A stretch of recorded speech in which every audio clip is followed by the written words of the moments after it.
Hi, this is my Lab 5 for Physics 2212, Magnetic Braking with Faraday. The main goals of this experiment are to collect observational data of a magnet falling through an aluminum foil tube, computationally model the interaction in GlowScript, and compare the model with observational data. The experiment findings are shown below, with the key findings being that the magnet falls through the tube in 0.724 seconds. For this lab, some of the key principles used include Faraday's law. This law relates to the integral of the dot product between the electric field and the outer length of a closed area with negative change in magnetic flux. The magnetic flux is equivalent to the dot product between the magnetic field and a defined surface area.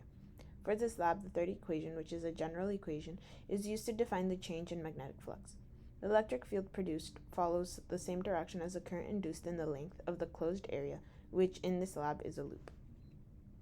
Another key concept is the magnetic force. In this lab, this force on the current carrying wire is equal to the cross product between the length of the wire and the magnetic field multiplied by the current. When considering the magnetic field on a wire loop, the magnitude of this force is shown in its general form. The last two main concepts are Newton's third law and Ohm's law. Newton's third law in this lab states that the magnetic force on the loop is equal to the force on the magnet by the loop in terms of magnitude, but opposite in direction.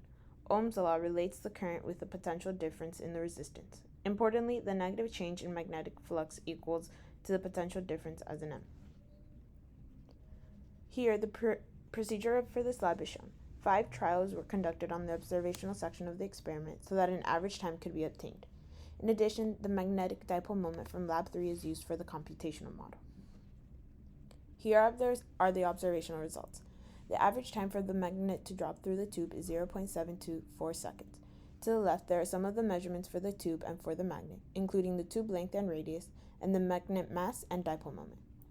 As previously mentioned, it's important to note that the dipole moment used is from Lab 3. Now we start on the computation part of this lab.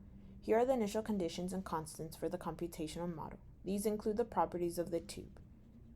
As we continue, we see some more initial conditions, which were taken from the observational portion of this lab.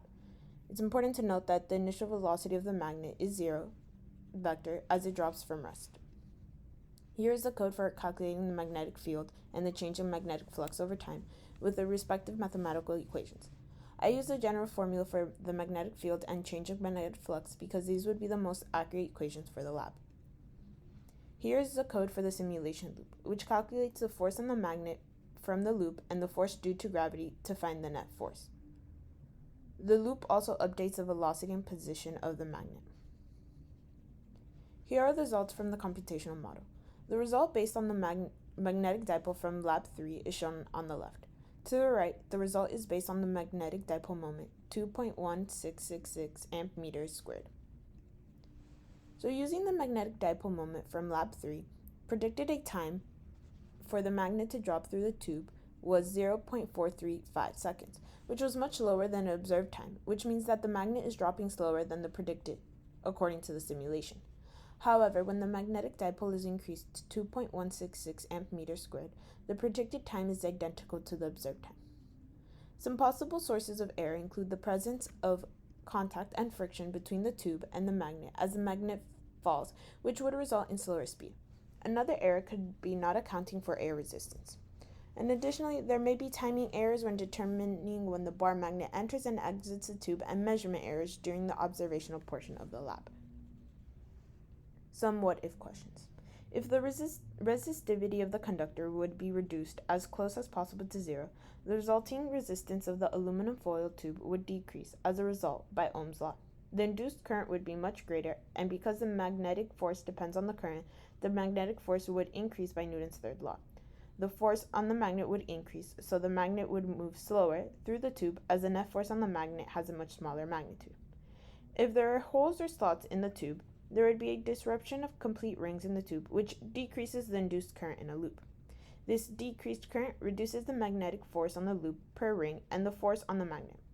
As a result, the net force would increase in magnitude and be in the same direction as the force of gravity. The result of this is a higher speed as the magnet drops through the tube.